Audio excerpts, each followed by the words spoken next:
किसान साथियों नमस्कार।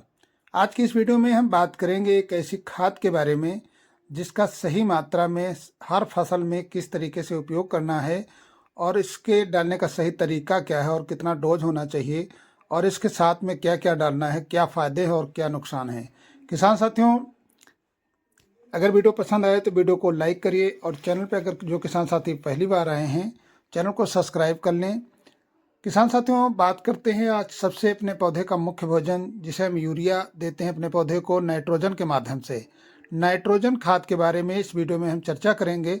नाइट्रोजन की पूर्ति के लिए हम अपने लहसुन, गेहूं और अपना आलू, मिर्च, इन सभी फसलों में अगर हम सही तरीके से अपने यूरिया का प्रयोग करें यानी नाइट्रोजन की खुराक दें जिससे कि हमारे पौधे को अपनी सही खुराक मिलेगी तो हमारी पौधे की जो वनस्पत ग्रोथ चलती है ये ग्रोथ अच्छी चले और फसल हमारी अच्छी हो।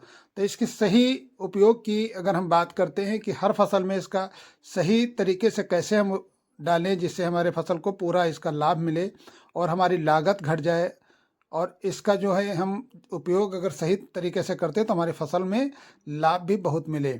तो किसान साथियों, यूरिया एक ऐसी खाद है जिसमें हमें नाइट्रोजन मिलता है और नाइट्रोजन हमारे पौधे को वृद्धि विकास के लिए बहुत सहायक होता है। तो नाइट्रोजन की पूर्ति करने के लिए हम सभी फसलों में आज चर्चा करेंगे।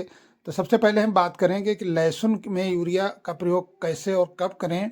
इसके बाद हम बात करेंगे कि गेहूं और अपना मिर्च है, आलू है, इन सब फसलों में किस तरीके से हमें यूरिया यानी नाइट्रोजन की पूर्ति करना चाहिए।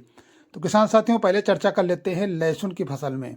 बहुत सारे हमारे किसान भाई लहसुन की खेती कर रहे हैं और नाइट्रोजन यानी यूरिया की अगर बात करते हैं कि कब और कैसे डालना चाहिए, इसके मैंने कई वीडियो में चर्चा की है। आज इस वीडियो में हम कई फसलों के संबंधित नाइट्रोजन यानी यूरिया के बारे में बात करेंगे।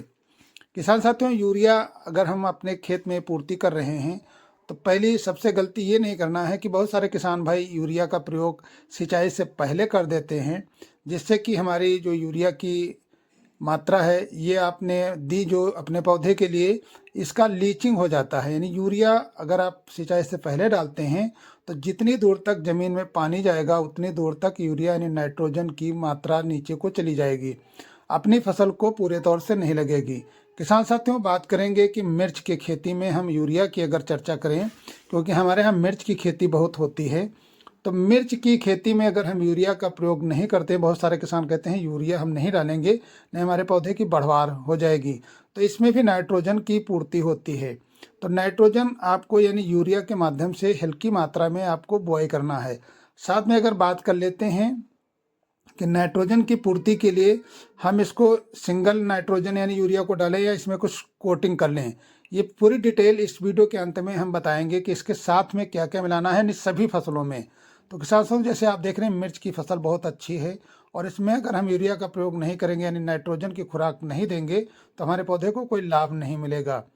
तो लाभ हमारे पौधे को चाहिए तो नाइट्रोजन की पूर्ति करना बहुत ज़रूरी है। किसान साथियों, आगे हम चर्चा कर लेते हैं कि अगर इसमें जैसे कि आप देख रहे हैं धुंध कोहरा है, इस समय मौसम ख़राब चल रहा है, तो ख़राब मौसम में अगर हम यूरिया का प्रयोग करेंगे और बरसात हो जाएगी तो नुकसान हो जाएगा। यानी अपनी यूरिया की फसल जो अपने चाहिए अपने पौधे को नाइट्रोजन, ये लीचिंग हो जाएगी। तो यूरिया का प्रयोग आप अगर डाल रहे हैं तो यूरिया में आप मोनोजिंक का कोटिंग करके आप डाल सकते हैं, जिससे कि सिंचाई के बाद जब आप भी आप देंगे तो यूरिया कोटिंग होने के साथ साथ यूरिया ज़्यादा अपने पौधों को मिलेगी। कम मात्रा में डालेंगे तो अपने पौधे में नाइट्रोजन खुराक मिलेगी तो फल फूल ज़्यादा आएंगे। तो किसान साथियों, ये थी मिर्च के संबंध में यूरिया की बात। अगर यूरिया हम अपने पौधे में सिंगल देते हैं तो इससे नुकसान होता है। सिंचाई के बाद में कोटिंग के माध्यम से यानी जिंक अगर आप डाल रहे हैं तो जिंक के साथ में यूरिया का प्रयोग करें। किसान साथियों, अगर इसी तरीके से आप यूरिया का प्रयोग करते हैं तो आपकी फसल को पूरा लाभ मिलेगा। अब बात करते हैं जैसे आलू में अगर हम यूरिया की प्रयोग की बात करते हैं तो यूरिया की मात्रा जब हम डीएपी या एनपीके के माध्यम से शुरुआत में देते हैं नाइट्रोजन उस तरीके से मिल जाता है। और आलू की पहली सिंचाई के समय हम यूरिया का प्रयोग जो करते हैं उसमें आप मोनोजिंक या कोई चिलेटेड जिंक के कोटिंग के बाद अगर आप आलू में यूरिया बुआई करने के बाद आप देखते हैं तो बहुत ज़्यादा लाभ मिलेगा। यानी पानी लगाने के बाद अब यूरिया का छींटा मार दें जिसमें मोनोजिंक या चिलेटेड जिंक जो आती है इसका भी उपयोग आप साथ में कर लेते हैं तो यूरिया आपका पूरी तरीके से आलू में काम करेगी। किसान साथियों, अगर इसी तरीके से आप आलू में यूरिया का प्रयोग करते हैं तो आपकी फसल बहुत अच्छी चलेगी। किसान साथियों, यूरिया एक ऐसा तत्व है जो नाइट्रोजन के रूप में हम अपने पौधे को देते हैं। ये बहुत अच्छा काम करता है, मुख्य भोजन के रूप में अपने पौधे को प्राप्त होता है और इसके साथ में कई ऐसे तत्व हैं जो मिलते हैं। किसान साथियों, बात करते हैं गेहूं की। गेहूं अपने जो यूरिया डालने का सही अगर तरीका देखा जाए, बहुत सारे किसान नाइट्रोजन की पूर्ति के लिए यूरिया पहले डाल देते हैं, जैसे कि आप देख रहे हैं गेहूं में, तो इसके बाद सिंचाई करते हैं।